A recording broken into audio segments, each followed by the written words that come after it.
రాష్ట్రంలో BJP, BRS ఒకటిగానే కార్యక్రమాలు కొనసాగుతున్నాయని విమర్శించారు మంత్రి పొన్నం ప్రభాకర్. కేసీఆర్, బండి సంజయ్ రైతుల గురించి మాట్లాడటం విడ్డూరంగా ఉందన్నారు. రైతులకు సమస్యలు వచ్చినప్పుడు బండి సంజయ్ ఎక్కడికి పోయారని ప్రశ్నించారు. ఎన్నికల ముందు బీఆర్ఎస్, బీజేపీ డ్రామాలు మొదలుపెట్టాయని మండిపడ్డారు. బండి సంజయ్కి రైతులపై చిత్తశుద్ధి ఉంటే ఢిల్లీకి వెళ్లి కేంద్రం నుంచి నిధులు తీసుకురావాలన్నారు. రైతులకు కాంగ్రెస్ ప్రభుత్వం అండగా ఉంటుందని అన్నారు మంత్రి. ఈరోజు సాగునీటికి సంబంధించి లేదా త్రాగునీటికి సంబంధించిన అంశం మీద కేసీఆర్ గారు రాజకీయం చేసే ప్రయత్నం చేస్తున్నాడు. కరువుకు కాంగ్రెస్ తీసుకొచ్చిందని చెప్తాను.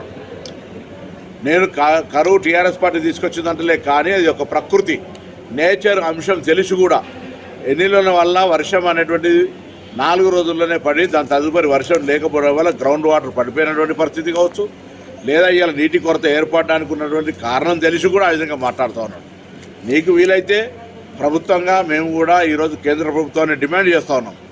తెలంగాణ రాష్ట్రంలో కరువు ఉంది, తెలంగాణ రాష్ట్రంలో పంటలకు ఇబ్బంది కలుగుతూ ఉంది, తెలంగాణ రాష్ట్రంలో తాగునీటి సమస్య ఉంది. దానికి సంబంధించి కేంద్రం నుంచి వెంటనే ఆదుకోవడానికి ప్రయత్నాలు చేయండి. రాష్ట్ర ప్రభుత్వం నుంచి మేము ఆదుకోవడానికి సిద్ధంగా ఉన్నాం.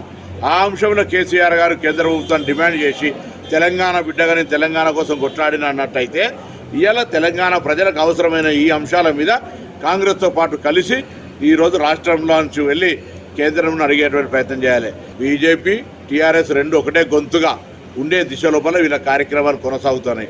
అక్కడ కేసీఆర్ గారు రైతుల గురించి మాట్లాడగానే బండి సంజయ్ గారు కల్లాల పోయి వంటాడట, కల్లాల వడ్లే రాలే, కల్లాల పోయి వంటాడట.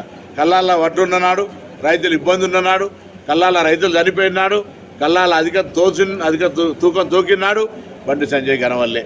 ఎన్నికలు వచ్చినాయి కాబట్టి డ్రామా స్టార్ట్ అయింది. Oscar award raita drama artist అని ముందే చెప్పినాం.